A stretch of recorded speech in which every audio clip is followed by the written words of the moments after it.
Okay. Yung nomos po ba is kabuuhan ng lahat ng kautusan kabilang na yung 10 utos, yes or no? Yes, kabuuan yan. Tinanong kita kanina na yung nomos po ba kabuuhan yun ng 10 utos? Yes, yung sagot mo eh. Kaya tatanungin kita ulit ngayon. Yung nomos po ba kabuuhan ng 10 utos at saka lahat ng kautusan? Yes or no? Tingnan natin kung magbabago ba yung sagot mo. No. Yes or no? No, Proceed. hindi kabuuan.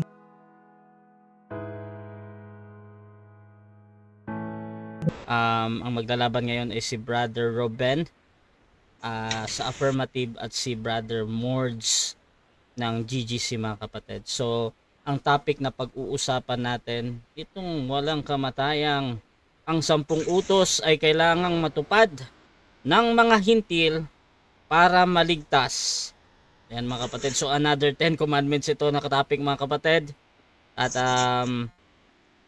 ulit, yung ating affirmative, Brother Ruben ng Kilada, mga kapatid. At negative naman, yung aking bagong debater, si Brother Mords. First time ko din ito na makater, mga kapatid. So, Russia Second TV.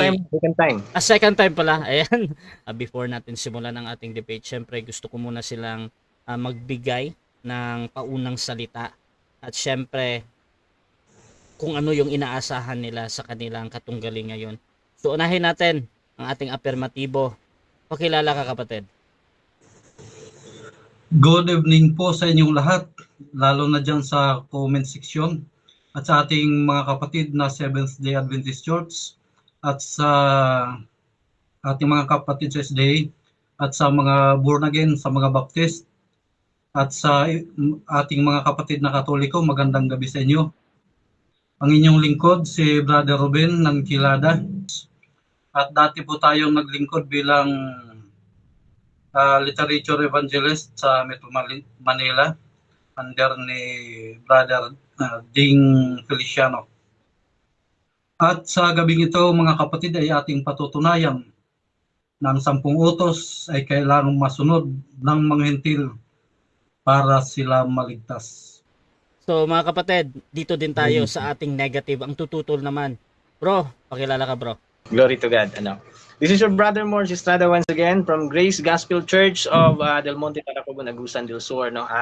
Tayo po ay negative sa debating ito. Patutunayan po natin na ang 10 utos ay hindi bahagi na kailangang ganapin ng mga hintil para sila ay maligtas.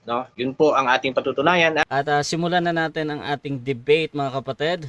Again, ang topic ngayon ay patungkol dito sa patutunayan na ang 10 utos ay kailangang matupad ng mga hintil para maligtas. 10 minutes, Brother Ruben. Your time start now, bro. Okay, thank you, Bro Russia. At tayo po ay maglalatag. Unang talata, Roma 8:8. Kaya ang mga taong nabubuhay ayon sa makasalanang pagkatao ay hindi maaaring kalugdan ng Diyos. O ibig sabihin, sa paglabag ay hindi maaaring kalugdan ng Diyos. Anong nilalabag ngayon ng mga Kristiyano? Yung ika-4 na utos. Yung mga nagpapakilalang Kristiyano, yun talagang number 1 nilang nilalabag ng hayagan. Hindi maaaring kalugdan ng Diyos. Ngayon, dito tayo sa kaligtasan. Paano naligtas ang mga hentil? Paano tayo naligtas? 1 Corinto 1:10, 2 Corinto 1:10, sabi dito, na siyang sa amin ay nagligtas sa gayong lubhang malaking kamatayan at nagliligtas, na siya naming inaasahan na siya namang magliligtas pa sa amin. Ito po yung 3 bahagdan ng kaligtasan na itinuturo ni Apostol Pablo na hindi na uunawaan ng ating mga kapatid na mga nagsasabing sila ay mga Kristiyano. Unang bahagdan, na siyang sa amin ay nagligtas sa gayong lubhang malaking kamatayan. Ang tawag po dito, justification by faith. Wala pong kinalaman ng kautusan dito. Tanging pananampalataya lamang ang kailangan para ikaw ay ariing ganap.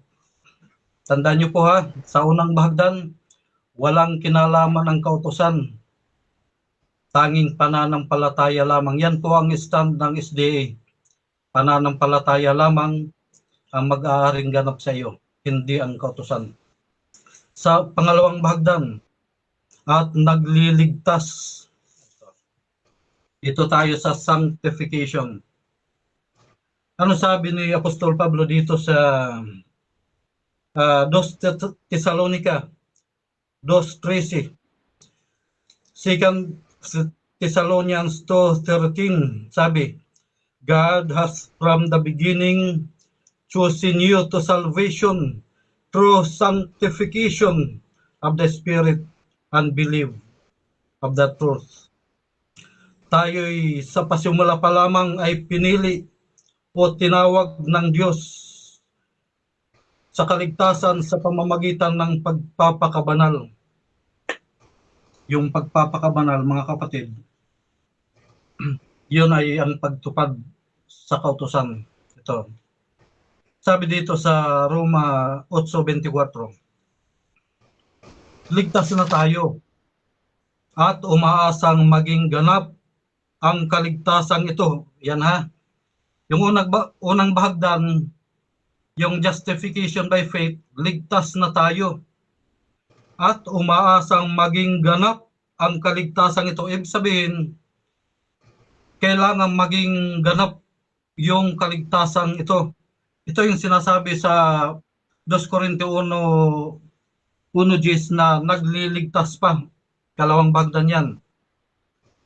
Ligtas na tayo at umaasang maging ganap ang kaligtasang ito. Umaasa tayo dahil wala pa ang inaasahan natin.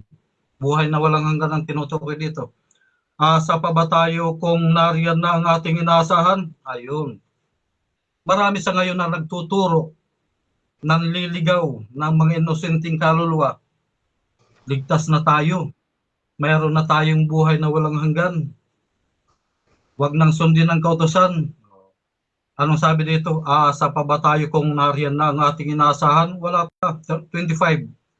Roma 8:24 and 25. Sa 25 sabi, pero kung wala pang ating inaasahan, maghintay tayo ng may pagtitiyaga. Tandaan niyo po ang salitang ito. Pero kung wala pa ang ating inaasahan, maghintay tayo ng may pagtitiyaga. Revelation 14:12. Narito ang pagtitiyaga ng mga banal. Ito yung mga sumusunod sa utos. Ng mga nagsisitupad ng mga utos ng Diyos at ng pananampalataya kay Jesus. Oh. Yung sabi kanina ni Pablo sa Roma 8:24 at 25, maghintay tayo ng may pagtsatsaga. Paano maghintay ng may pagtsatsaga? Revelation 14:12. Narito ang pagtsatsaga ng mga banal, ng mga nagsisitupad ng mga utos ng Diyos at ng pananampalataya kay Jesus. Dalawa po ang isang church para matawag na banal, ang isang samahan, dapat may dalawang bahagi na ginagalawan. Sumusunod sa mga utos ng Diyos, intuli ito, 10 utos ito, at may pananampalataya kay Jesus. Ito ang mahalaga mga kapatid, pananampalataya kay Jesus. Marami nagsasabi na sila'y sumasampalataya kay Jesus, pero pag inusisa mo, hindi sila naniniwala sa mga sinasabi ni Kristo. Anong sabi ni Kristo? Mateo 12:18. Mateo 12:18. Narito ang lingkod ko na aking hinirang at minamahal ko, na kinalulugdan ng aking kaluluwa. Isa sa kaniya ko ang aking espiritu, at ihahayag niya ang paghuhukom sa mga hintil. Dito na tayo sa mga hintil. Anong sabi ni Pablo? Roma 1:5 hanggang 7. Sa pamamagitan niya, ni Kristo, tinanggap namin mula sa Diyos ang kaloob na maging apostol upang ang mga hintil ay akayin sa pagsunod na naayon sa pananampalataya. Ang ipinapayo ni Pablo, kung susunod tayo sa 10 utos, dapat naayon sa pananampalataya, hindi yung sa sarili nating gawa. naayon sa pananampalataya. Kaya tama yung Revelation 14:12, narito ang pagtsatsaga ng mga banal, ng mga nagsisitupad ng mga utos ng Diyos at ng pananampalataya kay Jesus. O, anong sabi ni Pablo? Through Him we receive grace and apostleship to call all the Gentiles to the obedience that comes from faith for His name sake.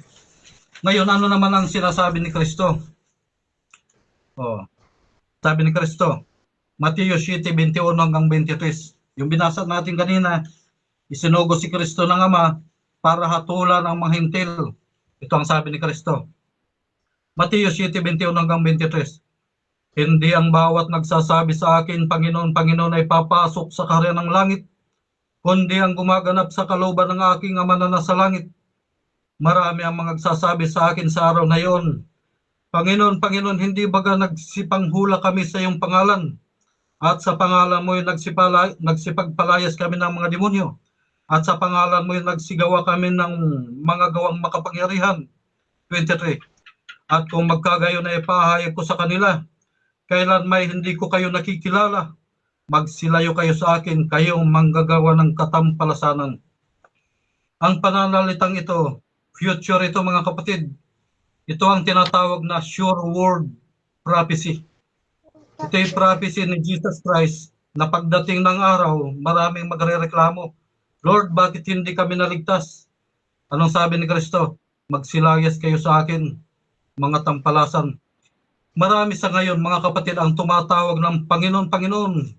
Marami nagtuturo, ligtas na tayo sa pamamagitan ni Kristo.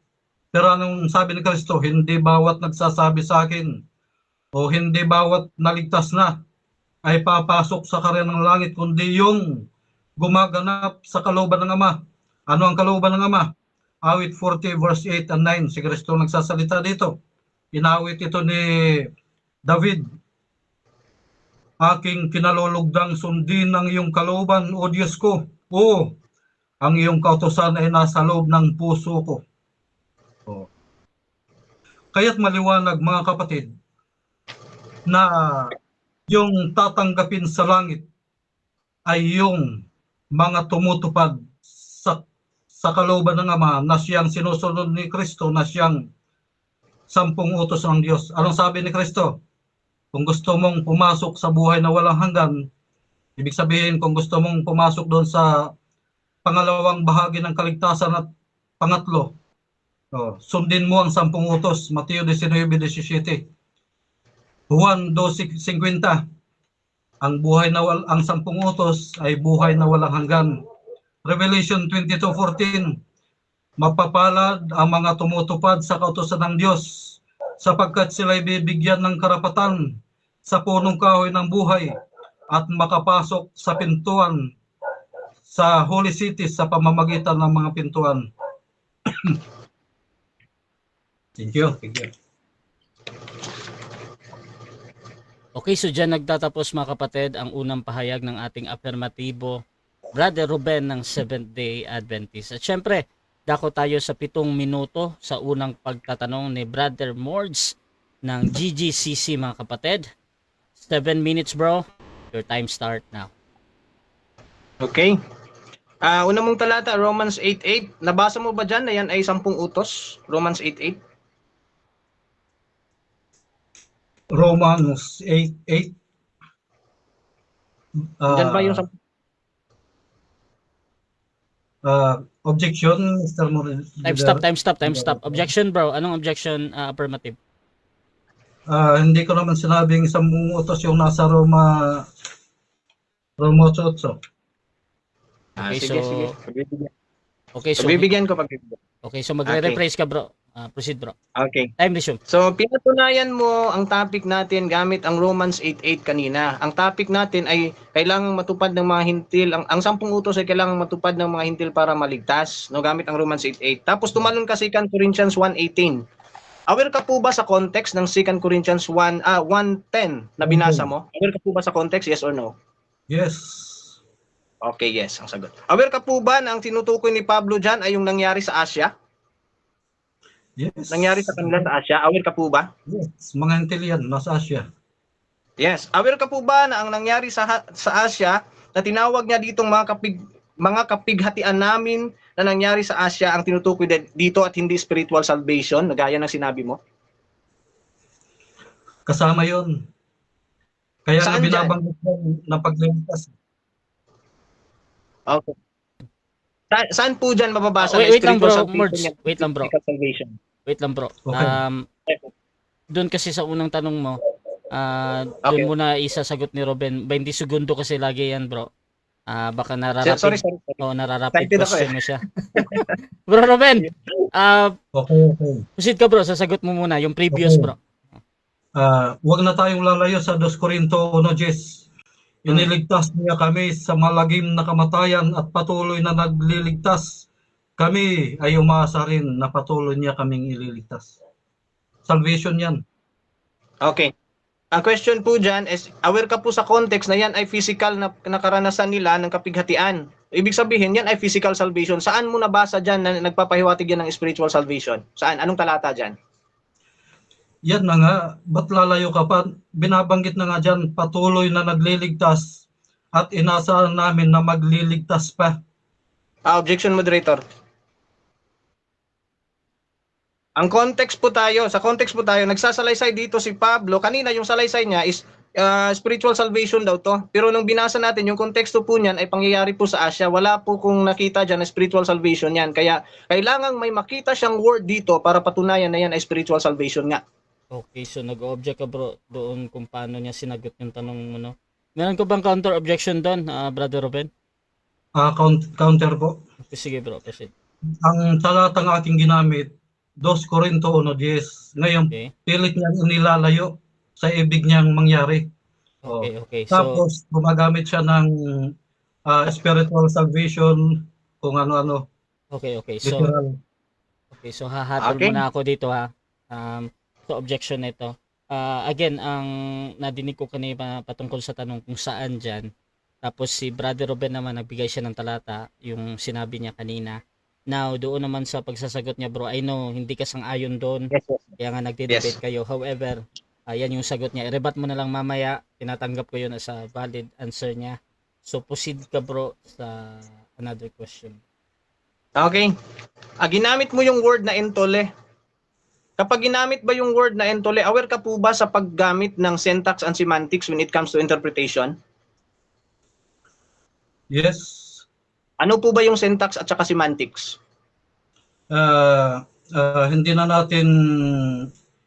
Hindi ko nang pagbibigyan yan at dito tayo sa topic, dito sa nilatag ko. Objection, Mr. Moderator. Time stop. Objection. Ano yan? Negative. Nagbasa siya ng word na commandments lang yung nakasulat, tapos sinabi niya entole daw yung 10 utos daw na meron siyang meron siyang assumption eh. Kaya tinatanong ko siya ngayon dun sa interpretation na not the verse but to his interpretation kung aware ba siya sa paggamit ng syntax at saka semantics. Sabi niya yes, aware siya. Gusto ko lang malaman kung aware ba talaga siya kasi yes yung sabi niya eh, para hindi kami magkaano mamaya. Ano ba yung syntax at saka semantics? Okay, again, doon sa pagtatanong mo yan. Brother Ruben, nadinig mo naman yung objection. Anong counter mo doon? Lumalayo sa topic ngayon. Kung gusto niya ng tungkol talaga dyan sa pag-uusisa, ay mag-topic tayo ng tungkol dyan. Okay, Tingnan mo na lang bro sa tingnan mo na lang sa text, Greek text analysis. Entole ginamit dyan. Okay. Sige. Next question na ako. Alam ko, wala siyang paliwanag eh. Okay. So ganito bro, hahatol mo na ako patungkol dun sa tanong mo. Again, nadinig mo naman, kahit ipilit ko yan, yun pa din yung sasabihin niya. Now, you already naman for the next question. So proceed ka na bro. 4 minutes and 35 seconds pa. Okay, dito tayo sa entole. Kapag ba entole, automatic 10 commandments, yes or no? Yes, tumutuko yan sa 10 utos. Okay. Kapag ba nabasa ko na ang nomos at entole ay na-abolish na, aaminin mo bang mali ka sa tindig na yan? Time stop bro. Hindi ko pinapayagang may tanong yan bro. Yan yung sa rule number 9 Okay, natin. hindi. Bro, Okay, sige. okay. Hindi. Kahit pa sumang-ayon yung kabilang panig dyan. So brother Mords, next question ka, wag mong gamitin yan. Next question. Okay. Yun po bang nakasulat, no, sa Biblia na palagay natin, Ephesians 2:15, nomos at saka intole na na-abolish. 10 commandments ba yon? Yes or no? Objection, Mr. Moderator. Time stop, Lumalayo time siya stop. sa topic. Intole yung topic. Okay. Hindi yan ang topic natin. Oh, wait lang. So, ang objection ng Brother Ruben, tinitingnan mo as out of topic yung tinatanong ni Brother Mords. Ngayon, ang counter objection naman ni Brother Mords pumapatukol nga sa intole or Ten Commandments. Ngayon, ganito yung ating hatol dyan, bro. Sa topic talaga, bro, meron kasi talaga dong 10 utos na pinag-uusapan ba. Ngayon, tinatanong ni Brother Mords yung salitang intole, which is yung sa 10 Commandments. Kaya tinatanggap ko to siya, bro, as a valid question. Now, nasa iyo naman to, bro, kung paano mo sagutin. Meron naman tayong 10 segundo kung hindi mo siya masagot ng direkta. So, Brother Ruben, paano mo ba isasagutin to? Direktang sasagutin mo? Or 10 segundo? Ng tanong. Okay, teka, Brother Mords, magre-rephrase ka ba or doon ka pa din sa tanong mo? Rephrase muna ako ng isang beses bago ako mag-proceed kasi para maunawaan ng audience natin. Sige. Okay. Yun po bang sinabing intole at saka nomos na na-abolish sa Ephesians 2:15? Yun po ba 10 commandments? Yes or no? Yes or no? No. No. Proceed. Okay. Paliwanag mo na, bro. Sige. Sige. Ceremonial law yan na nakabase doon sa 10 utos. Ganito yan. 10 utos intole. Ngayon, gumawa sila ng ceremonial law na nakabase doon. Pinalawig nila, pinadami, kaya naging nomos. Okay. Yung nabolish, yung hindi na yun sa atin. Okay. Malinaw na mababasa doon yung nomos at saka intole. Dalawa. Mababasa doon laws and the commandments ang na-abolish. Yun ba ang 10 commandments? Yes or no? Pakibasa muna para sigurado tayo. Okay, hindi ka pala aware, no? Ephesians chapter 2, babasahin ko. Teka, time stop muna. Wait lang, Brother Mords. Gusto ko lang i-inform sa'yo na kasama pa din to sa pagtatanong mo, tumatakbo yung oras habang binabasa mo, ha? Unless, pag pinapasagot mo na talaga siya, talagang sasagot na si Brother Ruben. So, proceed ka, bro. Okay, sabi dito, having abolished in his flesh the enmity, even the law, nomos, of commandments, contains in ordinances. Pag binasa mo yan sa Greek, pag walang nomos at intole dyan, talo ako. Diba? Nomos at intole ang na-abolish dyan. So, yan by 10 commandments at saka ordinances, yes or no? Yes or no? No. Ang na-abolish dyan, yung ordinances, having ordinances, yung hindi na ayon sa atin, yung mga ceremonial law yan. Yun ang nabulis dyan. Nakabase yan doon sa intole. Okay. Pero malinaw dito, ang sinabi dito, laws and the commandments, nomos at saka intole yung na-abolish. Anin ba yung susundin natin? Yung sinabi mong ordinances yung na-abolish o yung nakasulat dito na nomos at saka intole yung na-abolish? Ang na-abolish dyan, yung nomos na naglalaman ng ceremonial laws. Hindi po pwedeng ma-abolish pati yung 10 commandments dahil kukunta sa sinabi ni Kristo na hindi siya naparito para sirain ang kautusan kundi upang ganapin hanggang mawala man ang langit at ang lupa, magpapatuloy ang 10 kautusan. Okay, you are quoting Matthew chapter 5 verse 17 and 18. Sabi doon na mawala man lang ang walang aalisin sa kautusan ni tuldok at kudlit until all be fulfilled. Yun po bang word na until na sinabi doon, does it signifies the duration? Yes or no? Yes, magpapatuloy yan. Ay, objection, moderator. Anong objection, bro? Ang sabi ko, yung does it signifies the duration, yung word na until. Sagot niya, yes, pero ang paliwanag niya nagpapatuloy. Pag sinabing duration, katapusan yun, hindi yung nagpapatuloy. Okay. So contradictory, inconsistent yung sagot eh. Okay. So, counter objection, Brother Ruben. Hindi pa kasi ako tapos. Okay. Nagre-react siya eh. Okay. So, yes, pero wait lang, bro. Okay na, bro. So, ganito, bro, Mords. Sa moderator talaga, bro, ang tinitingnan ko lang dyan yung sa categorical mo na yes or no. Sumagot naman ng yes. Now, doon sa pagpapaliwanag, bro, again, I know hindi ka sang-ayon doon at how Ruben answer. Pero nasa audience naman yan at irbat mo yan mamaya para doon kung meron kang kung ano man. Pero bro Ruben, ibibigay ko ulit yung 20 segundo mo bro sasagot mo na yes. Proceed ko bro. Okay, tuloy natin ang sagot. Sabi ni Kristo, hanggang sa maganap ang mga bagay. Ano yung naganap? Nung napako siya, natapos na din yung mga ceremonial laws. Pero yung moral law, nagpapatuloy yan. Mawala man ang langit at lupa, magpapatuloy yan. Next. Next Okay. question. You're quoting Matthew chapter 5 verse 17 and 18. Ginanap ba ni Kristo lahat ng kautusan at saka yung mga hula sa kanya ng mga propeta? Lahat yun perfectly, yes or no? Yes, ginanap. Okay. Ngayon, tatanungin kita, posible ba sa tao na maganap ang 10 utos? Yes or no? Yes. Marami Perfectly na Okay. Yes, marami na kaganap. At ipinangangaral pa. Okay, sabi mo marami na kaganap. In Matthew 19, hindi ko ako mag-quote ng verse. Sabi ng Panginoong Hesukristo, imposible ito sa tao pero posible ito sa Diyos. Sino ngayon paniniwalaan ko? Ang Panginoon na nagsabi na imposibleng matupad ang 10 utos sa pamamagitan ng tao o ikaw na nagsabing na maraming nakaganap?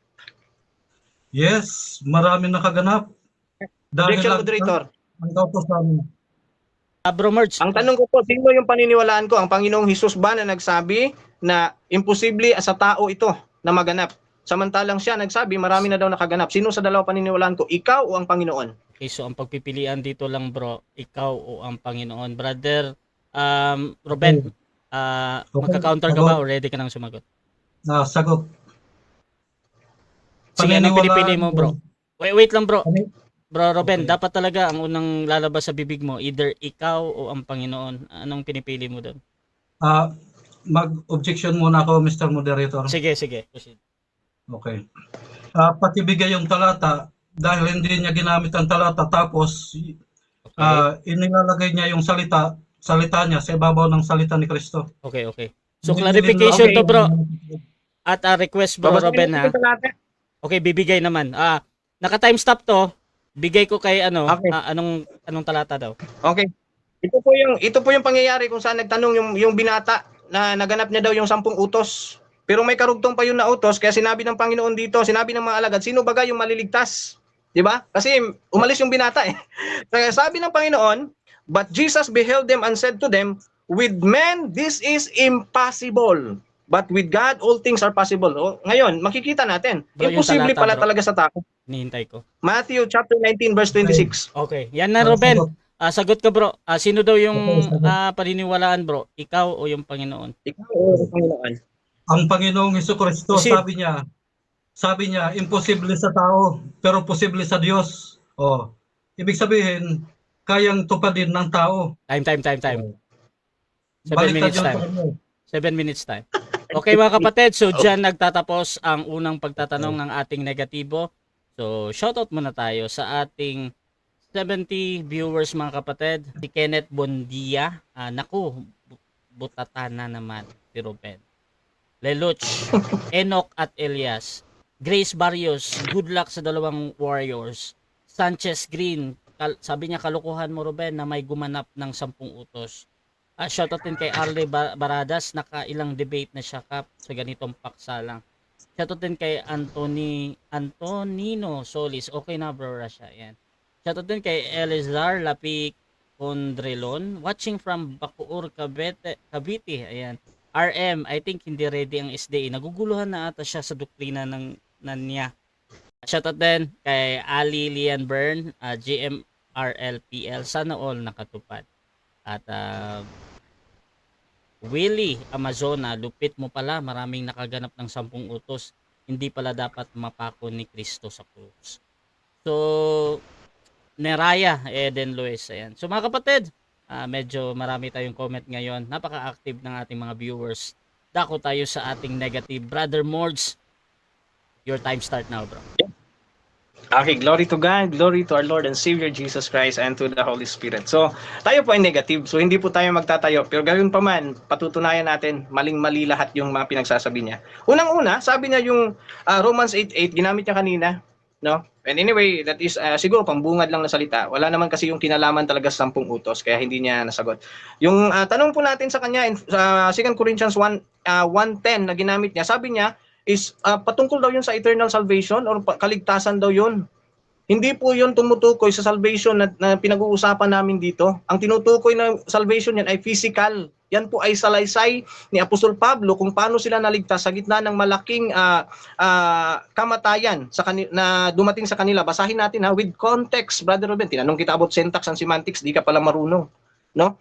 Sabi dito, basahin natin 2 Corinthians 1:8. Dito tayo sa 8 para makuha mo yung konteksto. Sabi dito, hindi namin ibig na kayo'y di makaalam, mga kapatid. So ito pala yung salaysay niya, narrative tungkol sa pangyayari. Na tungkol sa mga kapighatian namin na nangyari sa Asya. Kapighatian pala ito, yung context nito ay yung pangyayari sa Asya. Na kami totoong nabigatan ng higit sa aming kaya. Ano pat kami ay nawala ng pag-asa sa buhay. Oo, verse 9, kami nagkaroon sa aming sarili ng hatol sa kamatayan. Diba? Physical death.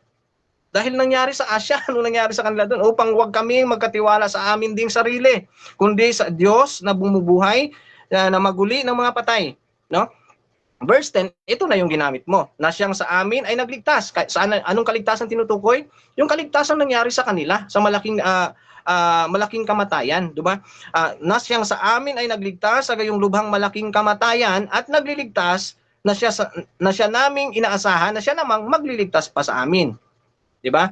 So malinaw yung context dito is not referring to salvation na pinag-uusapan natin dito na tumutukoy 10 utos para maligtas yung mga hintil. In fact, kanina pa, naghihintay ako kung saan dun yung 10 utos para maligtas ang mga hintil, natapos yung 10 minutes mo, wala kang naipakita.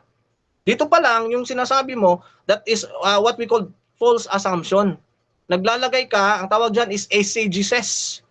No? Nilalagay mo yung sarili mong pag-iisip na yung kaligtasan 10 utos, wala namang kinalaman dito.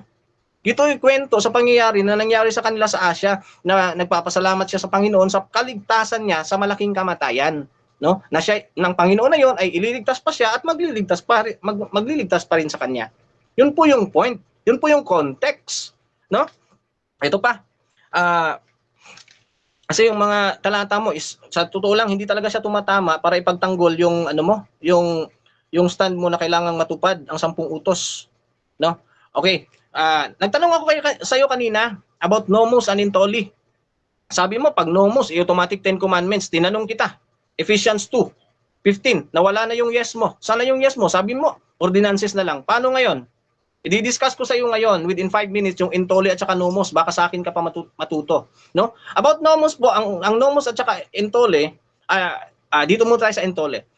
Pag sinabi pong intoli, that is an authoritative prescription. Hindi po ibig sabihin 10 commandments kaagad, no? Sabihin na natin, John 12:49, for I have not spoken of myself, but the Father which sent me, He gave me a commandment. Ito, ginamit mo sa debate niyo ni Eric Villanueva yata or ni Elmer. Sabi mo, 10 commandments to. Tanong mo sa akin mamaya, no? Sabi dito, what I should say and what I should speak, and I know that His commandment is life everlasting. Whatever I speak therefore, even as the Father said to me, as I speak. So ito bang commandments dito? Intole? Hindi. Ito ay authoritative prescription. Kasi yung talatang 12, 49, and 50, yan po originally, mababasa mo yan sa Messianic Prophecy of Deuteronomy chapter 18, verse 18. No? So, ito pa, no? Sabi mo, intole, 10 commandments kaagad. The word intole used by our Lord Jesus Christ is not referring to the 10 commandments. Lalong-lalo na po, yung 1 John 5:3 dito ni John. Sabi niya, for this is the love of God. Ano daw? For this is the love of God. This is the love of God. 3 beses inulit. That we keep His commandments. Ano daw yon? Yung love of God. And these commandments are not grievous. Kung sabihin natin, 10 commandments ito, anong sabi ni Peter? No? Sa 15 ng Acts, anong sabi ni Peter doon? Yung 10 commandments hindi kayang dalhin ng ating mga magulang. Di ba?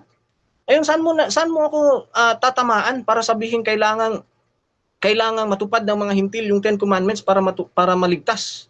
Wala. Wala man lang ako nakitang matibay. Mamaya. Kasi hindi ko ito pwedeng isa-isahin dahil hindi kita ma-debunk basta-basta. So, ito na.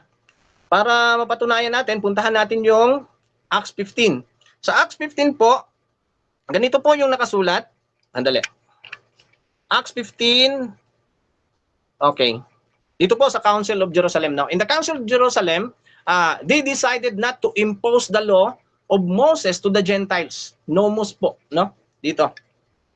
So, sabi ng mga Pariseo in 15 verse 5, but there rose up certain of the sect of the Pharisees which believed, saying that it was needful to circumcise them and to command them to keep the law of Moses.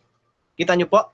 Pero dito po sa verse 10, tumayo po si Peter at pinatunayan po niya na hindi po bahagi yon ng kaligtasan. Sabi po niya dito, now therefore, why tempt you God? Bakit nyo tinutukso ang Diyos?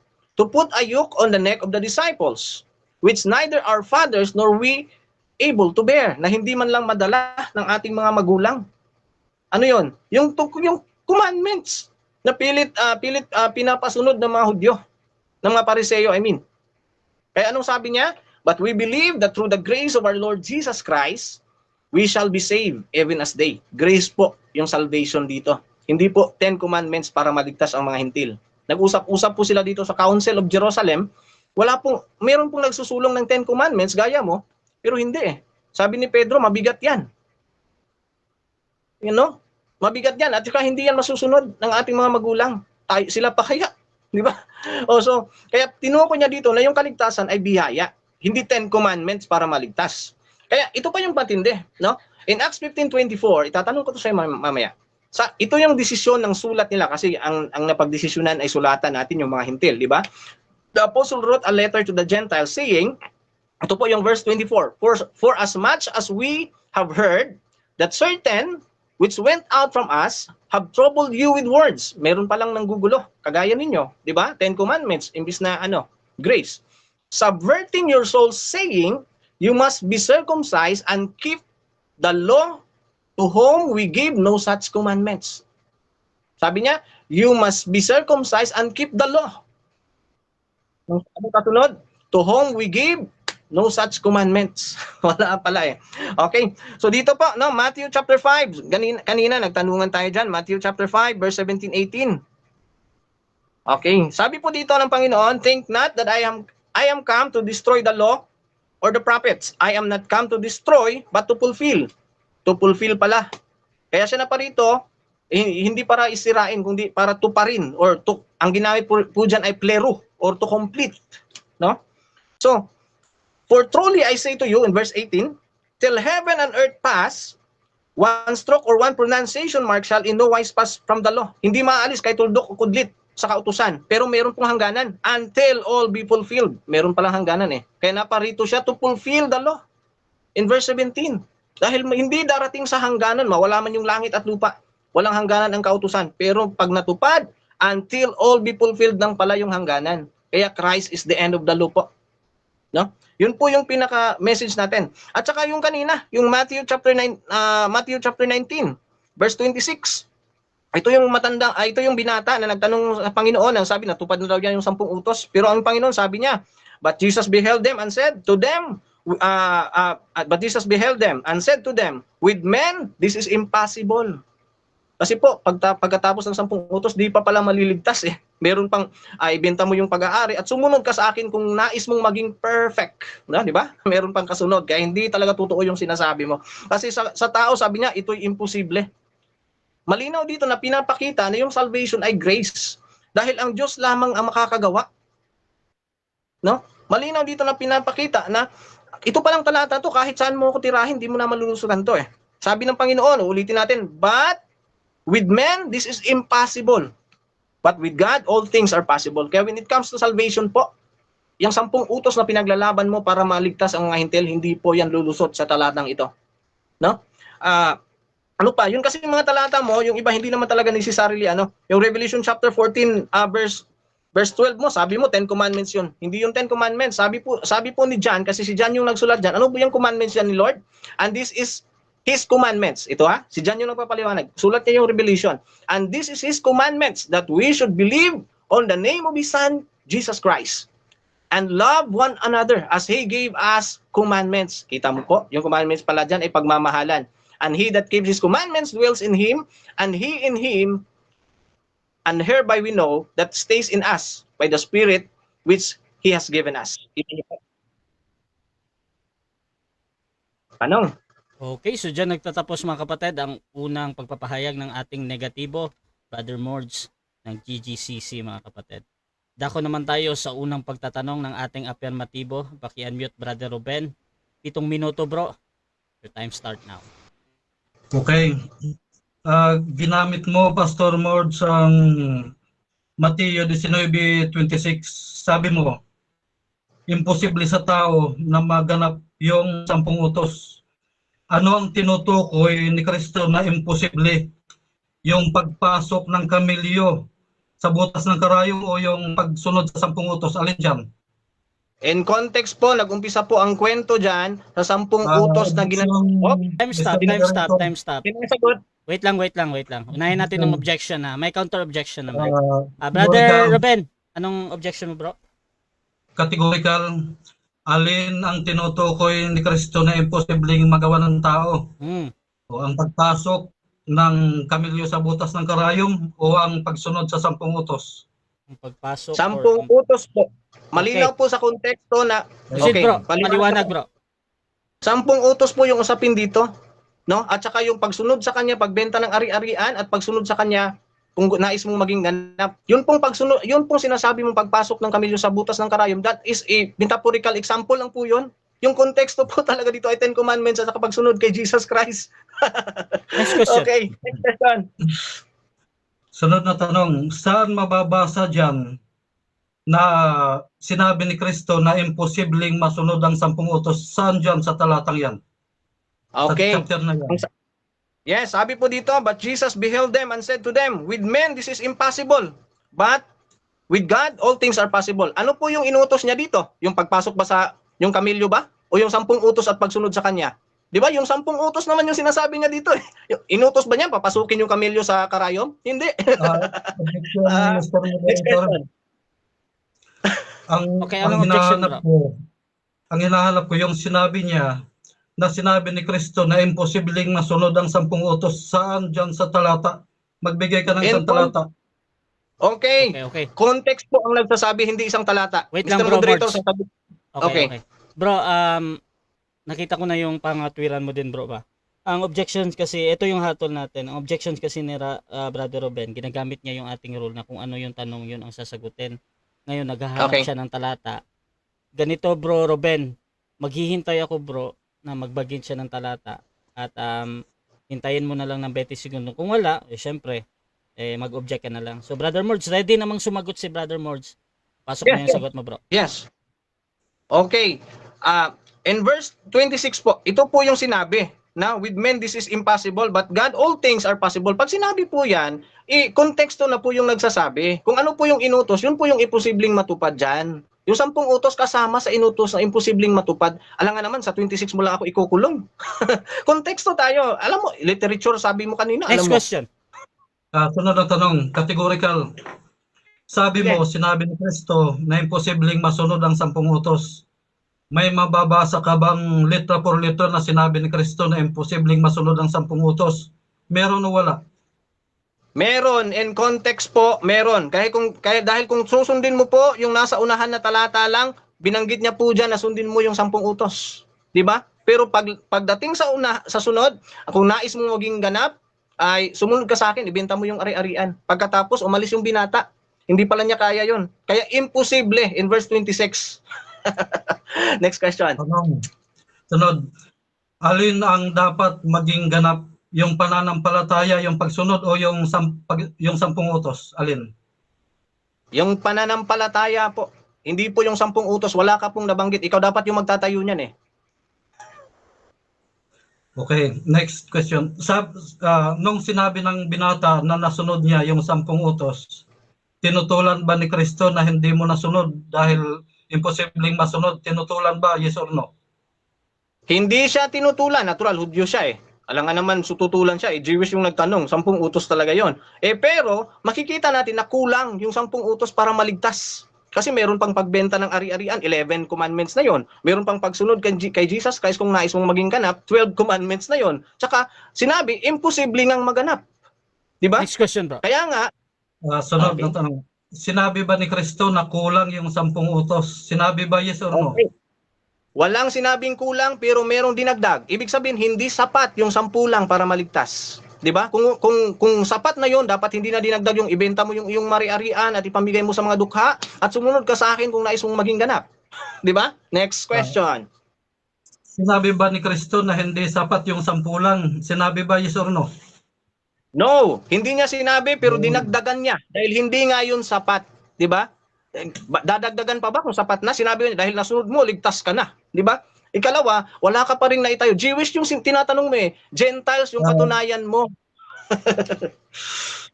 Next question. Sunod na tanong. Tama ba ang sinabi ni Kristo? Kung gusto mong pumasok sa buhay na walang hanggan, sundin mo ang 10 utos. Tama o mali? Tama ang sinabi niya dahil Jewish yung kausap niya pero Gentiles yung patutunayan mo dito, no? At malinaw din in context na kahit yung 10 utos na yon ay kulang dahil meron pang dinagdag siyang utos at sinabi niya yun ay imposible para sa tao. Ibig sabihin kailangan talaga ng tao ng savior. Next question. Sa talatang 24 at 25, alin ang imposible?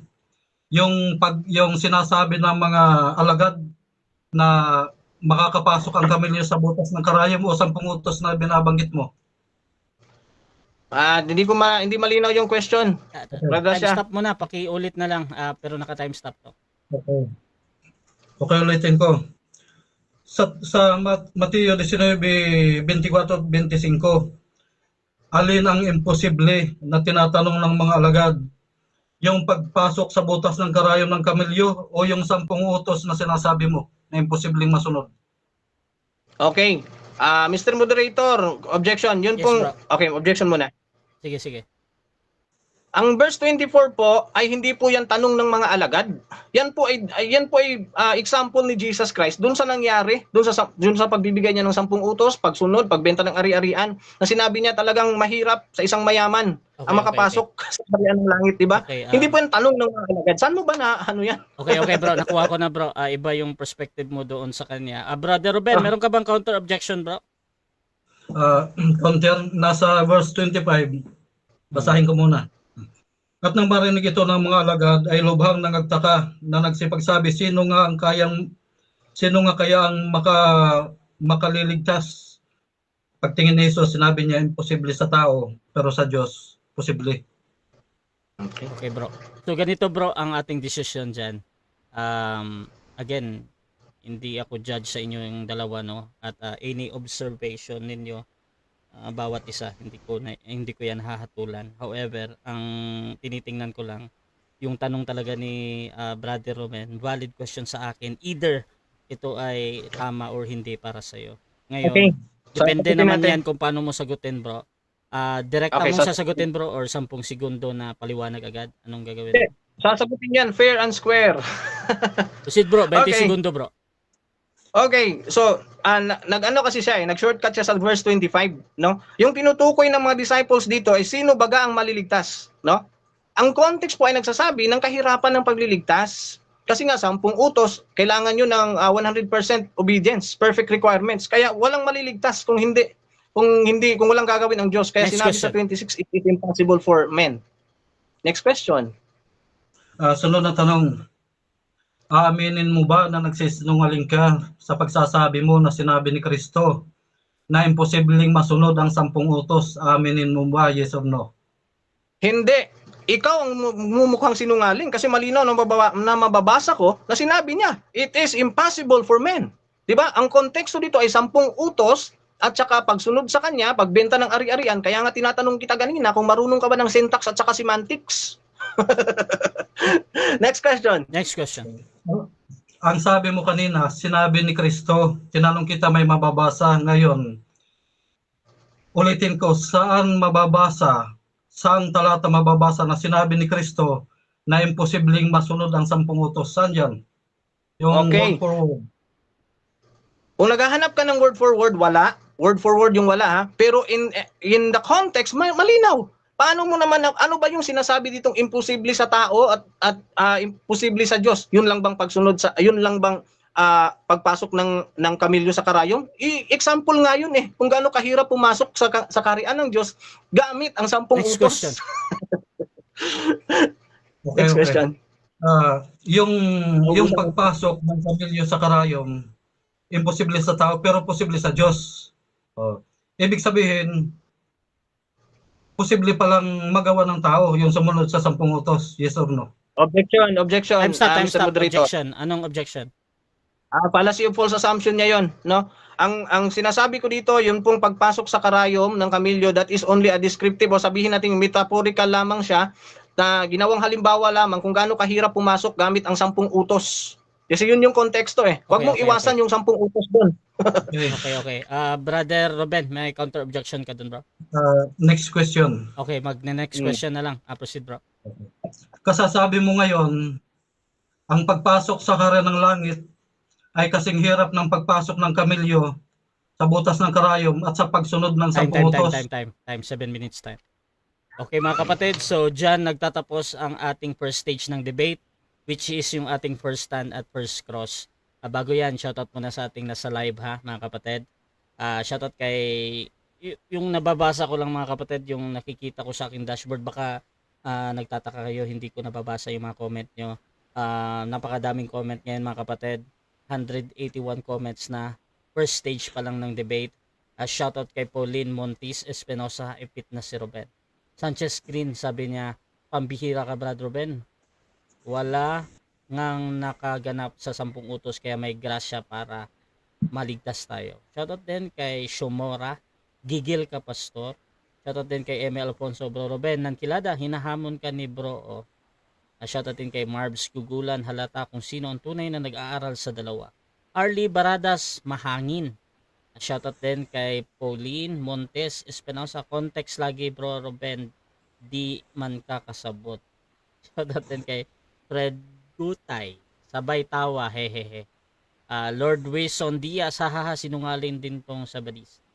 Romel Tunay Baklas, bakit todo iwas sa akin ng mga STA at MCGI sa topic na Soul Steal? At hell is sisid na noon. GMRPL, luya naman, tintig pangutana. At shoutout din kay Mark Magkiling. Sabihin natin na nakapatay ka dahil sa self-defense. Failed ka na sa 10 commandments dahil sa thou shall not kill. Pero yung sinabi ni Kristo mismo sa Mateo 5:21, you shall not murder. Nakaba yung comment niya yan. Mentor Peter Pangilinan, Jews and Gentiles hindi ma-identify, kaya pala nasa loose identity ang SDA, na confused sa Judaism sila. Lord Winston Diaz, hahaha, tanong daw ng mga alagad. Shoutout din kay, okay, so yun lang yung nakikita ko dito. Mga kapatid, dako tayo sa ating rebuttal. Again, ang pinag-uusapan nila ngayon patungkol dito sa patutunayan ng ating affirmative, ang 10 utos ay kailangang matupad ng mga hintil para maligtas. Brother Ruben ng Seventh-day Adventist, rebuttal bro, your time start. Okay, thank you. Nakita niyo naman mga kapatid kung paano nangamuti ang ating negative. Isang talata pa lang yan ang inuusisa natin. Kanina, maaari niyang sinabi ni Kristo na imposible na matupad ng tao ang 10 utos. Mayroon bang ganong Diyos na magbibigay ng 10 utos tapos imposible palang magawa? Bakit ba binigay ang 10 utos kung imposible magawa? Kita nyo itong mga bulaang pastor na mga nagsasabing tagasunod ni Kristo tapos ayaw sa 10 utos. Ay, matindi ito. Talagang nakakatakot itong mga ito. At sa ating mga kaibigan dyan sa comment section, hindi nyo na madadala sa comment ang hindi nyo na mahihilot ang debate. Nung inuusisa natin kung alin ang tinutukoy na imposible, dahil sabi ni Kristo, yung kamilyo, madali pang pumasok sa butas ng karayom kaysa mayaman. Sabi ng mga alagad, imposible palang may maliligtas ba, Panginoon? Sabi ng Panginoon, yung imposible sa tao, hindi imposible sa Diyos. Ang ibig sabihin, kung ang mayaman, ang binatang mayaman ay umayaw noong una, posible sa Diyos na maligtas siya. O anong sabi ng talinghaga ng Panginoon? O mayroong isang inutusan, yung kuya, magtrabaho ka sa bukid. Ayaw ko, sabi, pero sumunod. Yung pangalawa, nag-oo pero hindi sumunod. Di posible pala pag ang Diyos ang gagawa. Tapos ang pinag-uusapan doon, sabi ni Kristo, kung gusto mong maligtas, sundin mo ang 10 utos. Sabi ng binata, naganap ko na yan. Tinutulan ba ni Kristo? Sinabi ba na sinungaling ka, hindi totoo? Sinabi ba? Wala namang sinabi. Hinanapan ngayon siya, ang binata. Kung gusto mong maging ganap, ang iyong pananampalataya, ang iyong kaligtasan, ang iyong inaakalang pagtupad, binta mong ari-arian. Ang ibig sabihin ng Panginoon, susubukan ka kung tunay kang sumusunod sa gawa. Kasi marami ang nagsasabi na natutupad pero hindi naman pinapakita sa totoong gawa. Halimbawa, yung Roma 2:13. Hindi ang mga nagsasabing, hindi yung mga tagapakinig ng kautusan ang mga ganap, kundi ang inaaring ganap, yung mga tumatalima. May mga hintil na tumatalima sa kautusan, naligtas sila. May mga hintil naman na hindi tumalima, hindi naligtas. Yung mag-asawang Sapira at Ananias, mga hintil yan. Hindi tinupad yung kautusan, nilabag nila, nangupit sila, namatay. Ngayon sa Old Testament, meron tayong halimbawa, may example tayo. Sa 2 Pedro 2:8, tingnan natin. 2 Pedro 2:5-8, pinikinto dito, sabi dito, sa 4, ay sa 5. At ang dating sanglibutan ay hindi pinatawad, datapwat iningatan si Noe na tagapangaral ng katuwiran. Yung katuwiran, yung righteousness na pinangangaral ni Noe dito, 10 utos yan. Law of God yan. Iniligtas siya ng Diyos dahil tagapangaral siya o matuwid siya. 8 kaluluwa ang naligtas, ibig sabihin 8 mga sumusunod sa kautosan ang naligtas. 6, pinarusahan ng Sodom at Gomora dahil sa paglabag sa kautosan. 7, at iniligtas ang matuwid na si Lot na lubhang nahapis sa mahahalay na pamumuhay ng masasama. 8, sapagkat ang matuwid na ito, pag sinabing matuwid, tumutupad sa 10 utos. Sapagkat ang matuwid na ito ay nahapis araw-araw sa kanyang matuwid na kaluluwa sa pagkakita at pagkarinig niya ng mga gawa nilang laban sa kautosan.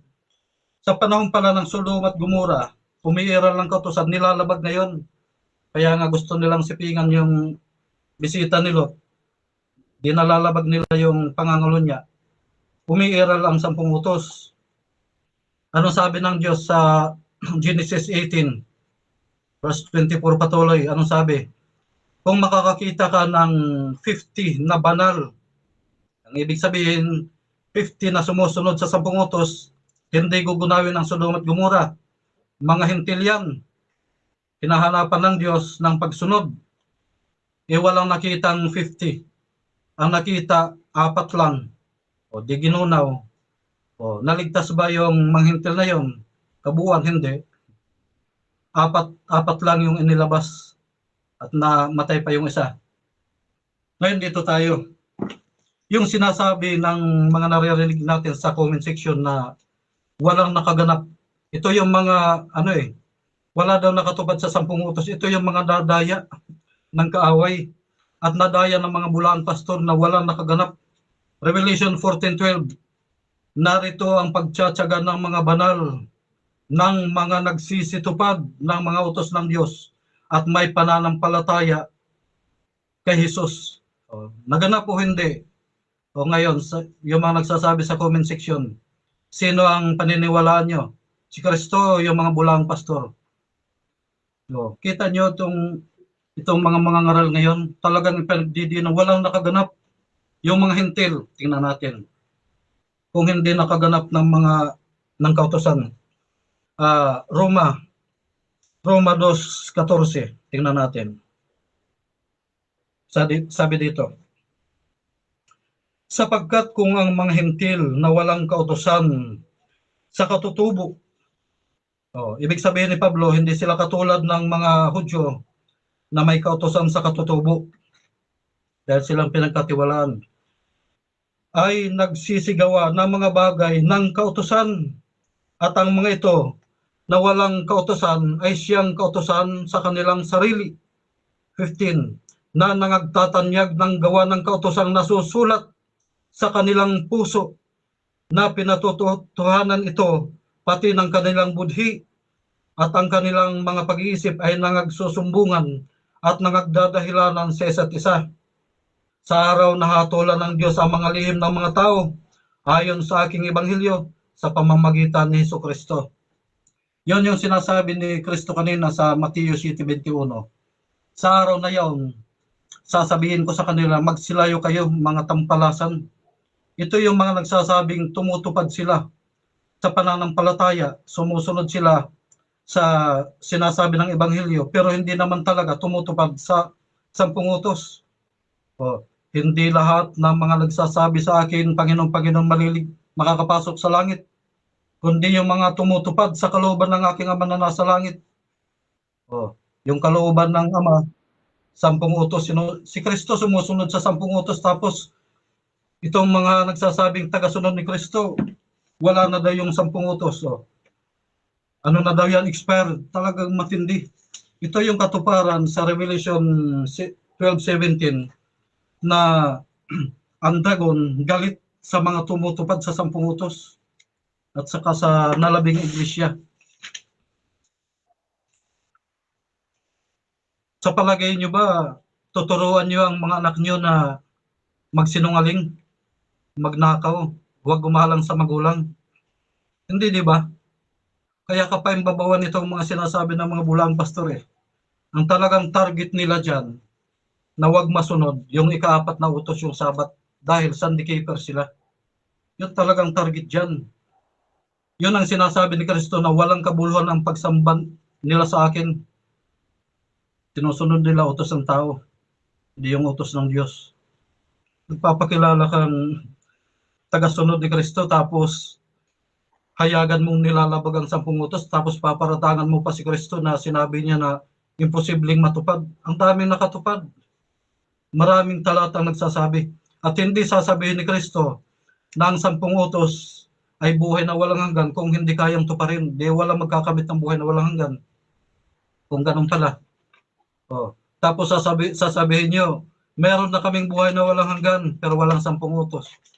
Iyon ang requirements ni Kristo Kung gusto mo magkaroon ng buhay na walang hanggan, sundin mo ang 10 utos.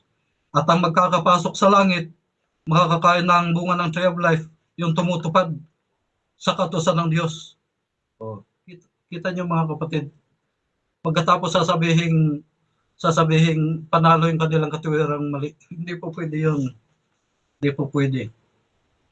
Kaya dito mahayag mga kapatid, ang mga bulang pastor, basta't kinontra yung 10 utos, sinabing wala na. Diyos ang kinukontra niyan. Okay, so dyan natatapos ang rebuttal ng ating affirmative. Brother Ruben ng SDA. Adako tayo sa second cross ng ating negative. 7 minutes para sa iyo, Bro Mords. Your time start. Nag-umpisa po ba kay Moses ang pagpapatupad sa 10 utos? Yes or no? No. No. Next question. Saan po mababasa yung 10 utos nang wala pa si Moses?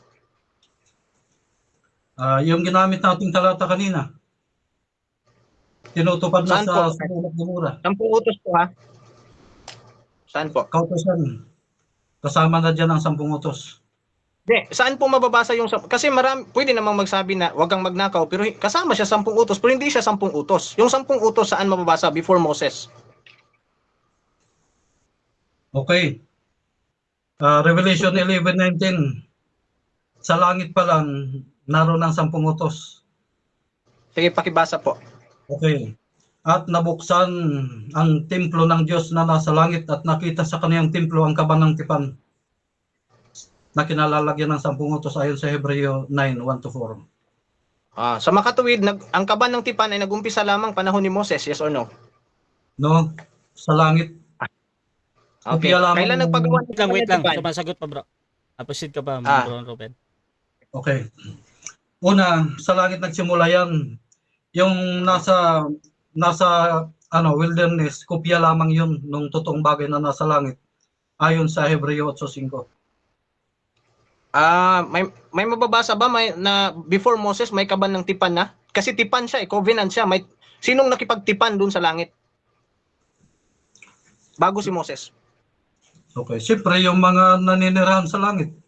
Revelation 12:12, mayroong mga mamamayan sa langit. Mayroong mga citizens sa langit. Yun pong nasa sulat sa Revelation na binasa mo, yun po ay tumutukoy sa mga taong naligtas.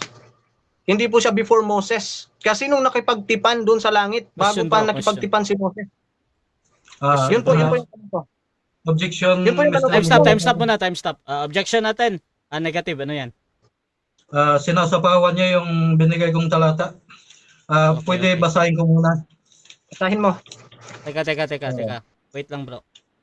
Yung objection mo kasi patungkol doon sa comment niya nga kanina. Kaya medyo humahaba din kasi hindi ko na ikita pa yung tanong ba. Kaya pinapastop ko si Brother Mords.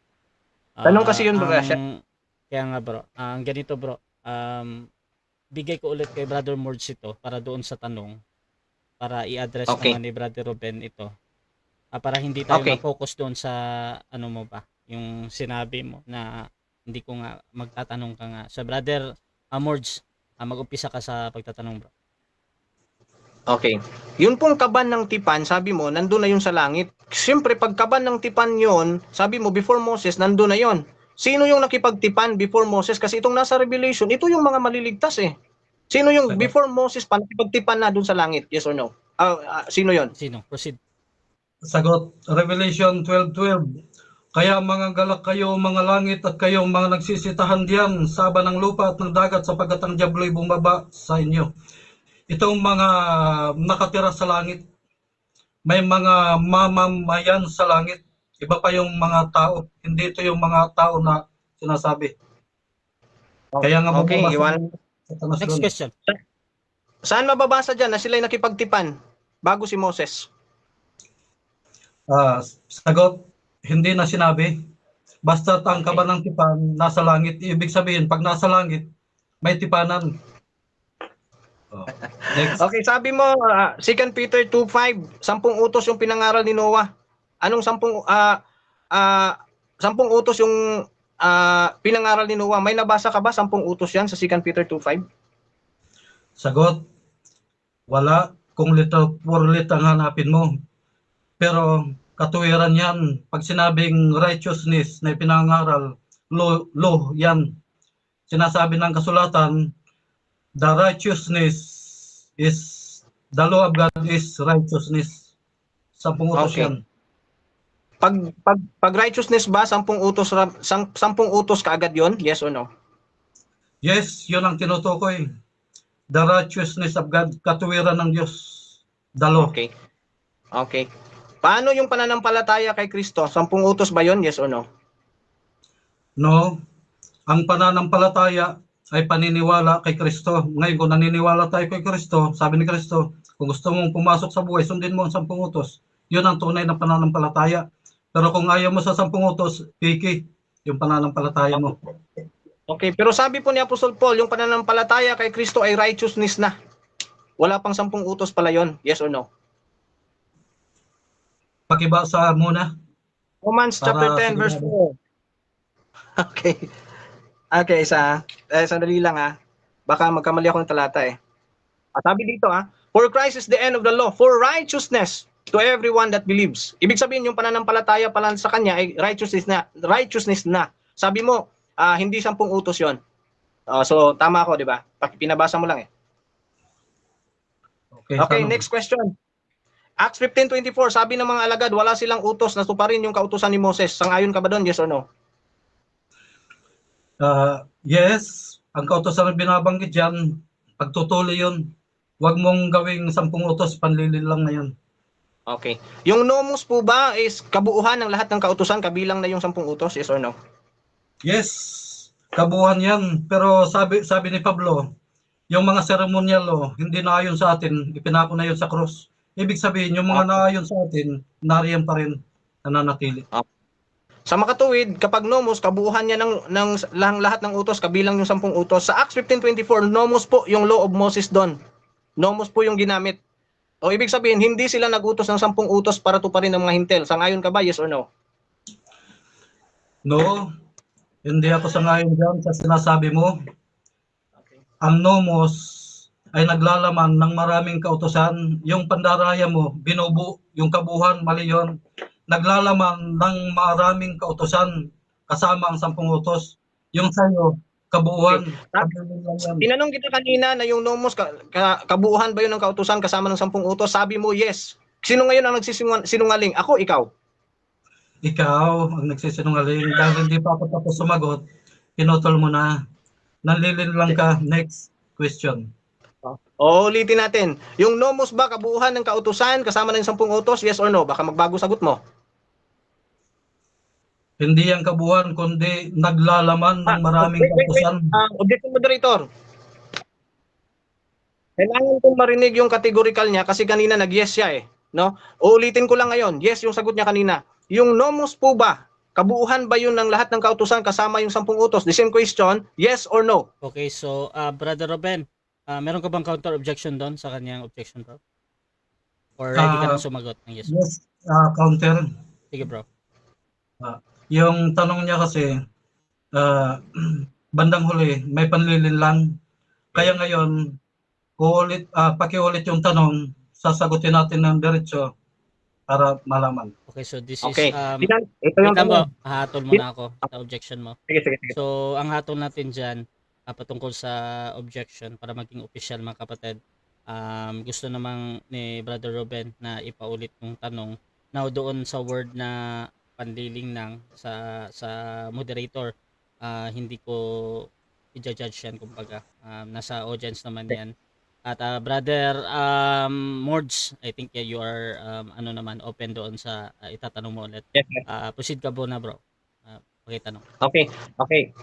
Tinanong kita kanina na yung nomos po ba kabuuan yun ng 10 utos at saka kabilang po doon yung lahat ng kautusan, yes or no? Categorical yun. Regardless kung ano pa yung paliwanag mo, yes yung sagot mo eh.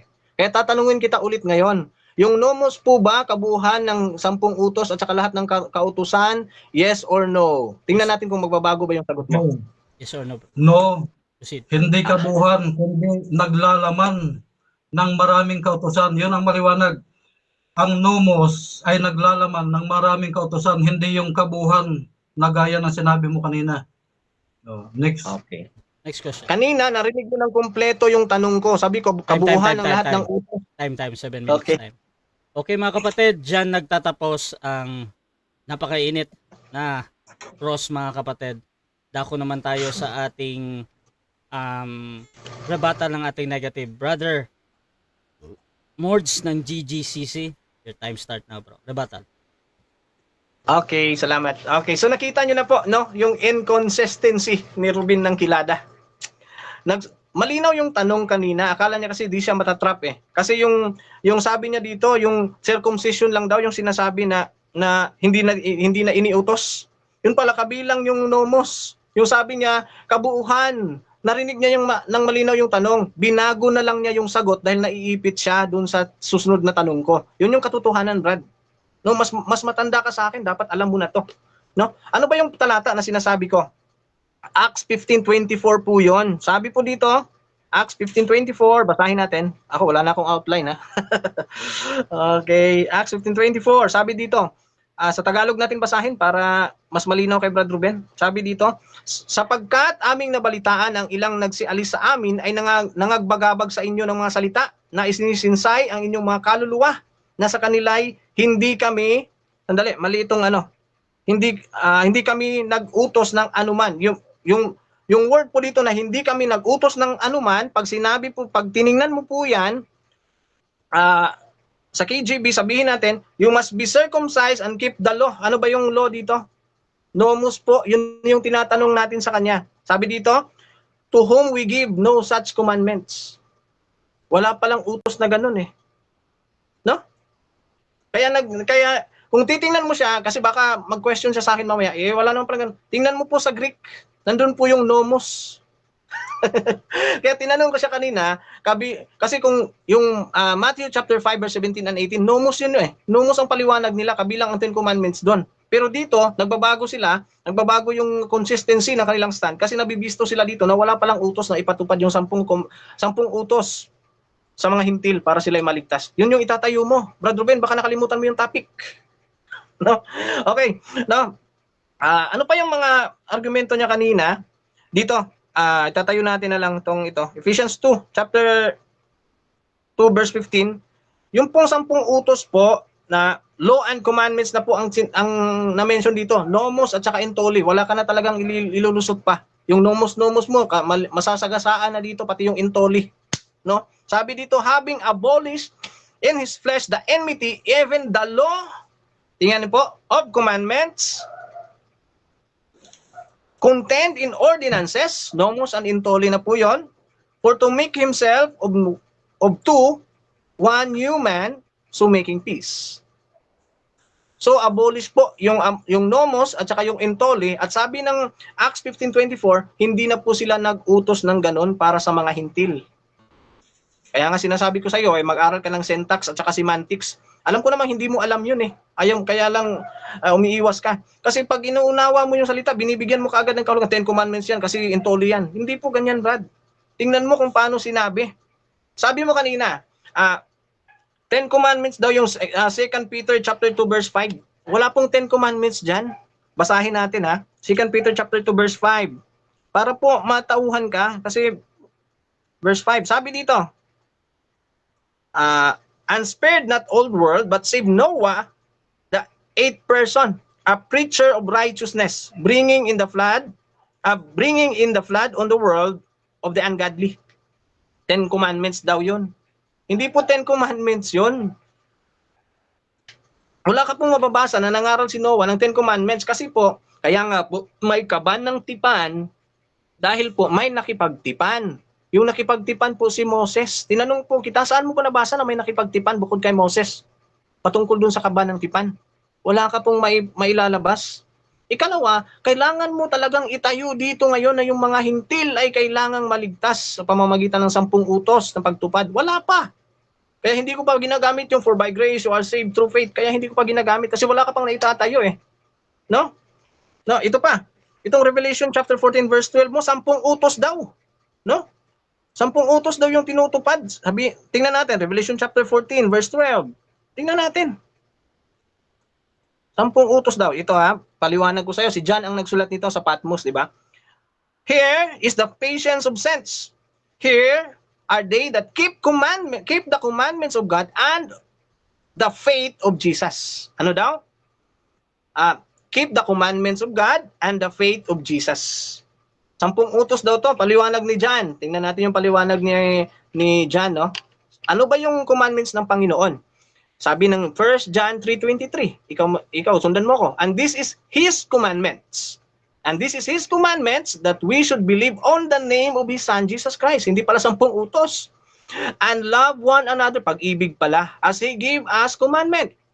Yun pala, yung utos. And he that keep His commandments dwells in Him. And He in Him, and hereby we know that He stays in us by the Spirit which He has given us. Hindi naman 10 utos yung sinasabi dito pag-ibig. Bakit? Kapag kasi yung mga SDA nakabasa ng intole or commandments, para lang yung mga para lang yung mga water baptism. Nakabasa lang ng water without using the proper syntax and semantics of the word. Water lang yung nabasa, water baptism na kaagad. Baptism lang yung nabasa, water baptism na kaagad. Itong mga SDA, nakabasa lang ng commandments, intole, 10 commandments kaagad. Ang daming intole sa Bible eh. Hindi naman 10 commandments. Gusto mo, isa-isahin ko? No? O sige, bigyan kita ng mga ilang halimbawa. Okay, ito, bigyan kita. Okay, intole, abolished by Christ, yun po yung nasa 2:15 ng Ephesians. Ito, In Toli is called carnal commandments. Okay? Ito, Hebrews 7:15. And it is yet far more evident for that after the similitude of Melchizedek, there rises another priest. Ito, verse 16, tingnan mo. Who is made not after the law of carnal commandments. In Toli po to. But after the power of an endless life. Magkaiba pala yun, no? Tsaka, in Romans chapter 8, verse 1 and 2 po, malinaw po, hindi na po tayo kasama. Sabi po dito, and when he had opened the seventh, Romans. Binasa niya kanya Romans 8:8 pero hindi niya para kayang panindigan, no? Sabi dito, therefore, sandali there is no condemnation to them which are in Christ Jesus. Itong verse 2 sinabi dito, for the law of the Spirit of life in Christ Jesus has made me free from the law of sin and death. Yun palang sin and death dito, malinaw. Pag tiningnan mo po yung verse 1 ng previous chapter, may ginamit po si Paul dyan na comparison na ito po yung ng isang typology, no, na parang mag-asawa ba, na pag namatay na yung isa, saka ka palang pwedeng ikasal sa pangalawa. Paul is referring to the commandments na 10 utos dito na pinalaya tayo. No? Kung hindi ka pa malaya dun sa isa, hindi ka pa pwede dun sa pangalawa.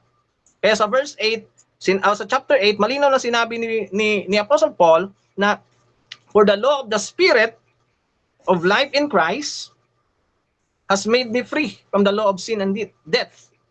At isa pa, in James chapter 2 verse 10, alam natin na imposible pong masunod yung law. Kaya nga po sinabi natin kanina, in Matthew chapter 19 verse 26, it is impossible. Bakit? Ano ba yung konteksto nun? Munti ko na makalimutan. Yung konteksto nun, nag-uumpisa po sa pagtatanong ng 10 utos, hindi po sa pagpasok ng kamilyo sa needle. Yun pong 10 utos na tinatanong ng binata, yun po yung konteksto. Kaya po, ang nagtanong siya, dahil paano ba makamit yung eternal life? Yes, thank you. Paano ba makamit yung eternal life? 10 utos yung sinagot sa kanya. Natupad niya. Naligtas ba? Hindi. Diba, sinabi niya, i-observe the 10 commandments even from his childhood. Wala namang kaligtasan na. Naligtas na ba siya? Hindi pa rin siya naligtas kasi meron pang perfection eh. Anong kasunod nun? Ibenta mo yung mga ari-arian, pamigay mo sa dukha. At kung nais mong maging ganap, yun yung point eh. If you want perfection, follow Christ. Hindi naman 10 utos yung obedience lang kay Christ. That is faith. Di ba? Kaya nagtanong yung mga tao, nagtanong yung mga disciples niya, sino ba yung maliligtas? Kung ganun, kasi napakahirap nga sa mayaman na yun eh. Kasi yung halimbawa ng Panginoon, parang kamelyo na sumusuot sa butas ng karayom. Pero sabi ng Panginoon, sa tao, ito ay imposible. Pero sa Diyos, posible ito. Then that is the grace of God. Grace po yan.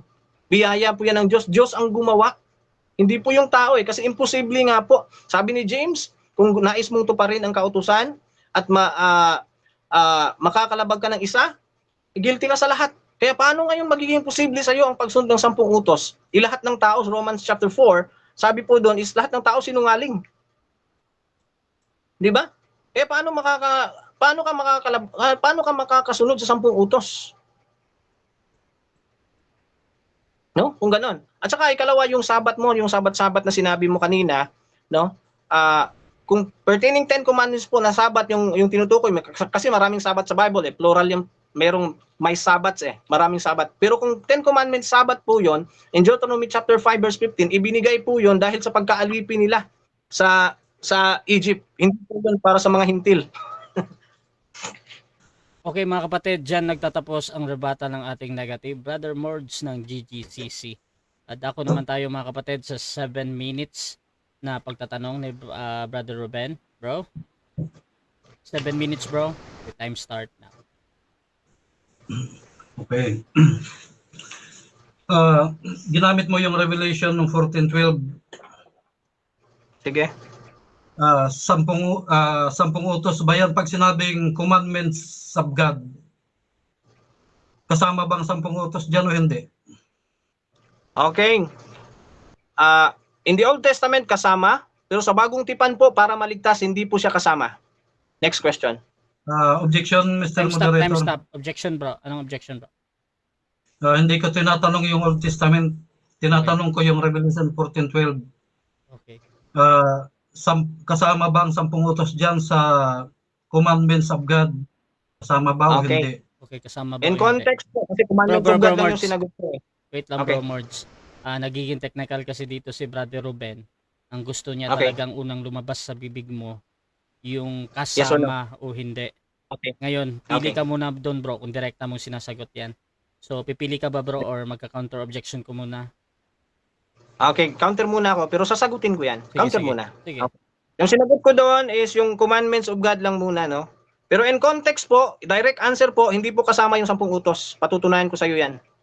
Okay, so ang ating decision again, doon ako sa kasama or hindi.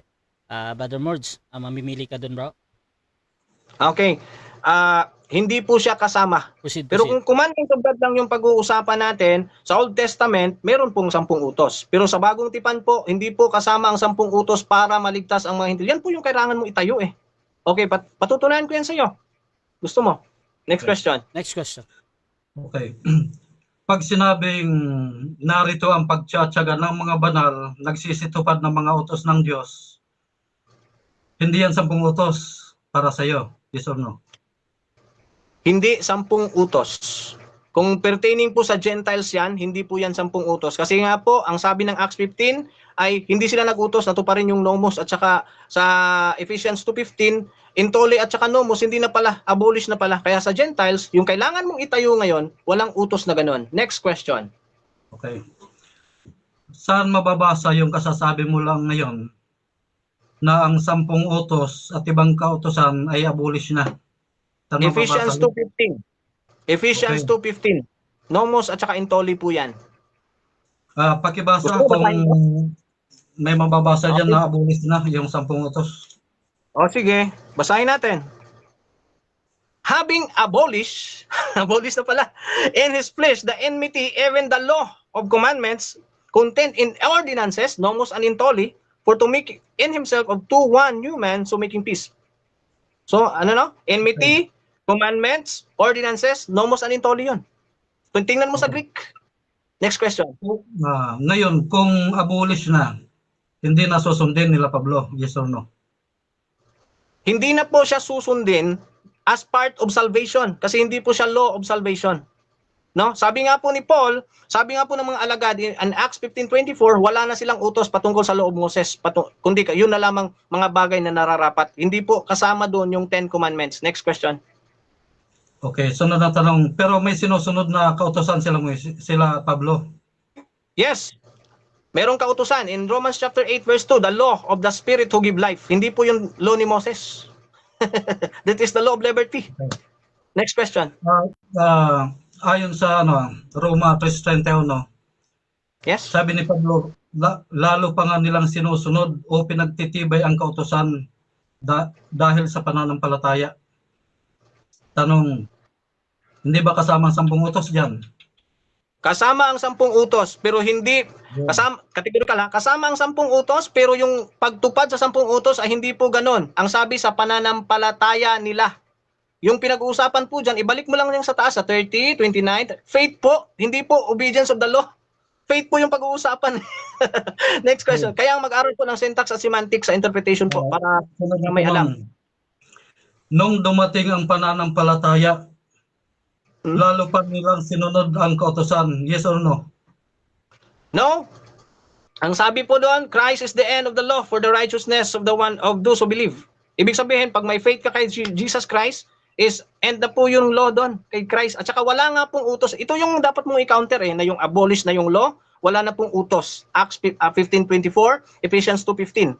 Kailangan ma-counter mo yan. Kung hindi, mananatiling nakatayo yan. Gibang-giba ka dyan. Next question. Sabi ni Pablo, pinawawalang saysay, pinawawalang bisa baga natin ang kautusan dahil sa pananampalataya. Tanong, sino ang nagsasabi ng totoo? Si Pablo na nagsasabing hindi pinawawalang bisa ang kautusan o ikaw na nagsasabing pinawalang bisa ng kautusan? Sino nagsasabi? Okay, pareho kami. Si Pablo at ako, false accusation yun eh. Diba? Kasi po yung paliwanag ni Paul dito is faith. Do we make void the law through faith? Ibig sabihin, hindi sinabi ni Pablo dito na, 'Do we make void the law by not obeying it?" Hindi. Ang sabi ni Pablo, through faith, we make void the law. Ibig sabihin, hindi sinabi ni Pablo dito na, "Do we make void the law by not obeying it?" Hindi. Ang sabi ni Pablo, through faith, we make void the law. Na-establish na natin yung law. Hindi na natin kailangan pang isa-isahing pagsunod nun. Through faith pa lang, natupad na yon, na-establish na yon. So, inaamin mo na tinutupad pala nila Pablo yung kautusan. Inaamin mo na tinutupad pala nila Pablo ang kautusan, yes or no? No. Ang sabi dito, through faith, we establish the law. Hindi po sinabi dyan na tinutupad namin ang kautusan, kaya ito na-establish. Through faith po, wala pa po silang ginawa. Faith pa lang po yun. Next question. Okay. Sabi diyan, sa pamamagitan ng pananampalataya, tinutupad nila ang kautusan. Yes or no? Yes, hindi po sinabing tinutupad. Wala po sinabing tinutupad nila ang kautusan. Yung sabi, na-establish yung kautusan through faith. Through faith, hindi through works of the law. Next question. Okay. Sabi diyan, pinawawalang bisa baga natin ang kautusan dahil sa pananampalataya? Hindi, kundi pinagtitibay pa nga natin ang kautusan. Tanong, sangayon ka ba kay Pablo na pinagtitibay pa nila ang kautusan? Yes or no? Yes, pinagtitibay nila ang kautusan not by works but through faith. Hindi po katulad ng tinatayo mo ngayon na kailangang matupad ng mga hintil para maligtas. Through faith eh. Hindi naman through works o through obedience of the 10 commandments ang sinabi dyan. Next question. So sangayon ka na si Pablo nananampalataya kay Kristo through faith eh. Sabi ni Kristo, kung gusto mong maligtas, sundin mo ang 10 utos. Ngayon, through faith, pinagtibay nila Pablo. Sangayon ka ba dyan? No. Yes or no? No. Ang sinabihan po ni Jesus Christ dyan ay Jewish. Mag-aral ka po ng dispensation. Pagdating po ng dispensation of grace, si Paul po, ang pinapangaral po ay grace salvation, hindi po law. Mag-aral po. Syntax and semantics and dispensation of grace po. Aralin po yun. Next question. Okay. Sabi ni Kristo, Revelation 22:14, mapapalad ang tumutupad sa kautusan ng Diyos sapagkat sila ay bibigyan ng karapatan na makapasok sa langit at makakain ng bunga ng punong kahoy ng buhay. Tanong, naniniwala ka ba sa sinasabing yan ni Kristo? Yes or no? Yes, naniniwala ako pero hindi po yan 10 utos. Okay, 7 minutes time. So, dyan nagtatapos mga kapatid ang ating second stage ng debate, rebuttal at second cross. Romers, parang nakaka-insulto ka sa katapat mo. Nakapag-aral ka po ba ng theology? By Ariel Bukbuk. Ayan. So, mga kapatid, ulit, ang ating pinag-uusapan ay patungkol dito sa patutunayan ang 10 utos ay kailangan matupad ng mga hintil para maligtas. Bilang negatibo, Brother Mords ng GGC. 5 minuto bro. Final conclusion. Your time start. Sa mga nagsasabi po, no, nakapag-aral po ba ako ng theology? Yes po, nakapag-aral po ako ng theology. Tsaka nakapag-aral din po ako ng hermeneutics, kaya alam ko po yung semantics at saka syntax, tsaka contextualized interpretation. No, sa nagtatanong dyan, baka para hindi po siya mainsulto. Okay, no, ano po ba yung topic? Kasi po kung saan-saan siya umabot, wala naman siyang nabasa na kahit isang talata. Kasi ang pinatunayan niya dito, yung 10 utos, parang nag-exist pa yung 10 utos hanggang ngayon. Yung patunayan niya dapat, kailangan bang matupad ng mga hintil para sila ay maligtas? Wala talaga doon yung argument niya. Sige, kayo po, sabihin niyo po kung meron, mag-comment kayo dyan, kung meron ba siyang argument na kailangan matupad ang 10 utos para maligtas yung mga hintil. Kasi yun yung topic namin eh. Wala po. At saka, unang-una, ito yung talatang hindi niya itinatanong sa akin at hindi niya rin na-kontra. Anyway, tinanong niya pala kanina yung 2:15 ng Ephesians, no? Kaya pala hindi niya inulit. Kasi malinaw kasi dito, having abolished in his flesh the enmity, even the law of commandments contained in ordinances, for to make in himself of two one new man, so making peace. Ang na-abolish dito, sabihin natin, enmity, law of commandments, and ordinances. Malinaw po dito eh. Yung nomos at saka intole ay na-abolish. At malinaw din po, in Acts 15:24, malinaw po sa Acts 15:24. Ganito po yung pagkakasabi, no? For as much as we have heard that certain which went out from us have troubled you with words, subverting your souls, saying, you must be circumcised and keep the law. Nomos po ito. to whom we give no such commandments. Kita niyo po yon? Wala rin palang utos na keep the commandments of Moses, keep the law. Malinaw po, di ba? At saka yung mga pointers niya kanina, kasi ito, conclusion na po ito. Kaya malinaw po, no, na sa 2 talata pa lang po, wala po talagang utos para sa mga hintil na tuparin po yung 10 utos para maligtas. Kasi po yung righteousness po natin is by believing po, by faith in Christ. Yun po yung Romans 3:31 niya kanina. Faith pa lang po yun, na-establish na yung law. Hindi po tayo yung gagawa. Faith lang po natin yun. No? At saka po, debunk po yung Matthew 5:17-18 niya kanina. Yung word po doon is duration. Na until all be fulfilled. Na-fulfill na pala eh. Naparito siya para i-fulfill. Tapos sabihin mo, hindi na-fulfill lahat. Yun nga yung pinarito niya eh. Pag sinabing until all be fulfilled, hangganan po yun ng kautusan. Meron bang until na hindi hangganan? Pag meron kang definition ng salitang until, pero hindi pa siya duration, ewan ko anong dictionary ginamit mo. Diba? Ito. Nagsalita siya about Sabat. Ang Sabat po ay utos po siya para sa mga hintil. Para sa mga Jews doon sa Deuteronomy 5:15 dahil sa pagkakaalipin nila sa Ehipto. For this reason, basahin natin ha. Nagsalita siya about Sabat. Anong kinalaman natin sa Sabat? Mga Gentiles nga eh. May Sabat ba? Wala ngang utos na inutos eh para sa mga Gentiles. Okay. Ito po. Basahin natin. 10 commandments yung hanay nito ha. Pero sabi dito, and remember that you were servant in the land of Egypt, mga Israelita, and that the Lord your God brought you there through the mighty hand and by a stretched out arm. Therefore, the Lord your God commanded you to keep the Sabbath. Dahil kayo'y mga naalipin sa bayan ng Ehipto at kayo inalis ng Diyos, binigay sa inyo ang Sabat. Yun yung dahilan eh. Yung mga hintil ba naalipin, kayo mga SDA naalipin kayo sa Egypt? Hindi naman eh. Walang kinalaman tayo. Siyam na lang yung utos kung ganon. O sabi mo, marami daw nakatupad. Kukontrahin mo yata yung sinabi ng Panginoong Hesus. Yung context po doon, yung 19 po ng Matthew, verse 16 to 26 po, pag nag-contextualize ka po, ang dahilan po doon, ang usapin po doon ay kaligtasan. Una, binigay yung 10 utos, inobserve ng batang lalaki, pero hindi pa pala sapat yung 10 utos para maligtas. Kasi meron pa eh. Pagkatapos ng 10 utos, natupad niya eh. Edi sana sinabi na lang niya, ligtas ka na. O di ba? O hindi pa eh. Kasi buhay pa siya. Itutuloy pa yung pagtupad nun.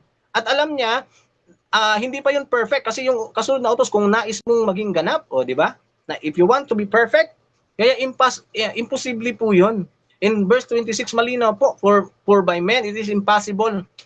Kung sa Diyos lamang po, yun po ay posible. Kaya nga po yung salvation natin ay by grace through faith, not of works, lest anyone should boast. Yun na po yun. Okay, so dyan nagtatapos ang final conclusion ng ating negative. Brother Mords ng GGCC, mga kapatid. Dito din tayo sa final conclusion ng ating affirmative sa kanyang pinatutunayan na ang 10 utos ay kailangan matupad ng mga hintil para sa maligtas. 5 minutes, bro Ruben ng Seventh-day Adventist. Your time start now. Okay, thank you. Itong ating negative, nagmamarunong lang naman ito eh. Pero kung susuriin nyo, matindi yung kanyang pandaraya. Basahin natin, Ephesians 2:15. Having abolished in his flesh the enmity, even the law of commandments contained in ordinances. Yung law of commandments na binabanggit yan, na naglalaman ng mga palatuntunan, ordinances, ipinako na yan sa cross, sa Colosas 2:14 at 15. Yan ang tinutukoy dyan, ipinako na sa cross. Kaya sasabihin niya, kasama yung 10 utos. Anong purpose? Ba't ipapako yung 10 utos para maging magnanakaw lahat? Kita nyo naman yung panlilin lang ng ganitong mga nagpapakilalang pastor at nagtatatag ng mga relihiyon. Ngayon sabi dito, Jude 4, sumusulat ako sa inyo dahil hindi ninyo namamalayan na napasok kayo ng ilang mga tao na pinipilit baguhin ang mga aral tungkol sa biyaya ng Diyos upang makagawa ng kalaswaan. Tinalikuran nila ng ating Panginoong Hesukristo na nagmamayari ng ating buhay. Sila yung mga taong walang Diyos na noon pa man ay nakatakda ng parusahan ayon sa kasulatan. O yung binasa natin kanina, sabi ni Kristo. Sure word prophecy. Mateo 7:21 hanggang 23. Magsilayas kayo sa harap kong mga tampalasan, mga manggagawa ng kasamaan. So, hindi mga tumutupad sa 10 utos. Yun ang requirements ni Kristo. Kung gusto mong makapasok sa langit, magkaroon ng buhay na walang hanggan, sundin mo ang 10 utos. Ngayon, lilituhin niya yung talata. Inisa-isa na nga ng Panginoon, alin ba dyan yung nasunod mo? Inisa-isa. O, sabi ng binata, Panginoon, ano pa yung kulang? O, sinubukan siya ng Panginoon, ibinta mo yung ari-arian. O, sinusubukan siya kung may pag-ibig siya sa kapwa dahil ang summary ng 10 utos, pag-ibig sa Diyos, pag-ibig sa kapwa. O, ano yung pag-ibig sa Diyos? O, mula una hanggang ika-4 na utos. O, laglag dyan yung mga born again na hintil na hindi pa nakilaki kay Kristo. Pag sinabing hintil, hiwalay kay Kristo yan. Sabi sa Episode 2:11 hanggang 13, na noon, mga hintil, hindi kalakip kay Kristo.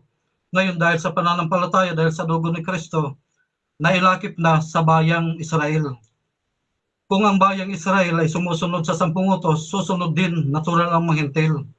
O, anong sabi ni Pablo? Doon sa mga hintil na nakilakip, tinutupad nila ang kautusan na nasa kanilang puso, isinulat ng Holy Spirit ayon sa Hebreo 8:10. Isinulat. Ngayon, yung sinasabing winakasan ni Kristo, madaling hayagang pagtuya sa sinasabi ni Kristo. Ang 10 utos ay buhay na walang hanggan. Mateo 12:50. Ang mapalad ang tumutupad sa kautusan ng Diyos, makakapasok sa langit. O, kung sasabihin mong wala na yung 10 utos, inabolish na, talagang hindi kayo makakapasok sa langit, sabi ni Kristo. Ngayon magrereklamo, Panginoon, nagpagaling kami ng mga may sakit, gumawa kami ng mabuting gawa. O, ano sabi ni Kristo? Magsilayas kayo sa harap kong mga tampalasan kayo. Ngayon mayroon sinabi si Kristo dito, Juan 8:1 hanggang 11. Yung babae, hahatulan sana ng kautusan, pero sabi ni Kristo, sino sa inyo walang kasalanan? Di walang makaimik. Ngayon sabi ni Kristo sa babae, hinatulan ka na ba ng kautusan? May humatol ba sa'yo? Wala. Okay. Dahil sa biyaya, naligtas yung babae. Sabi ni Kristo, humayo ka. Huwag mo nang gagawin uli ang kasalanan ginawa mo. Huwag ka na magkasala uli. Anong ibig sabihin ni Kristo? Sundin mo na ang 10 utos. Anong nalabag niya sa 10 utos ng babae? Pangangalo niya. Ano pang sinasabi dito? Ang sino mang nagsasabi na nakikilala ko ang Diyos, ngunit hindi tinutupad ang kanyang mga utos, sinungaling. Ang katotohanan wala sa kanya. Thank you. Okay, so dyan natatapos ang ating debate mga kapatid between SDA and GGCC mga kapatid.